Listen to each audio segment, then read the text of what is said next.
We have a substantial number of systems that are truly at end of life.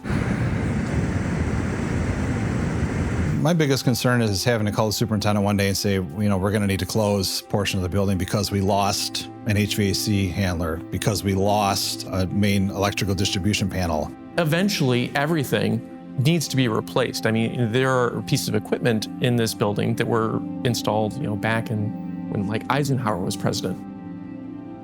Many of our components are 30 plus years old. At the end of the day, things just run out of time, and many of our components are at that point.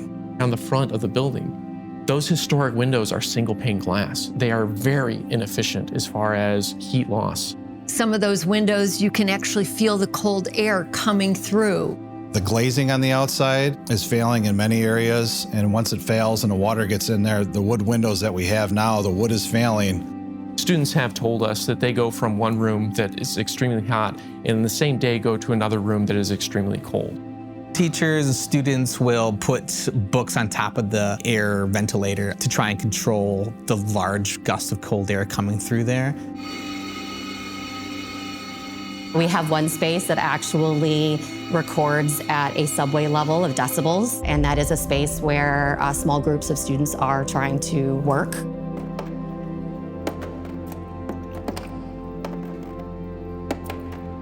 We have repairs all the time. I had a situation a few weeks ago where I had to have 3 or 4 roofers out for 2 days making patches. We had quite a bit of water coming in. We are covering the basics of, heating and temperature, of lighting that's adequate, or sound control. You can't focus on what is the task at hand.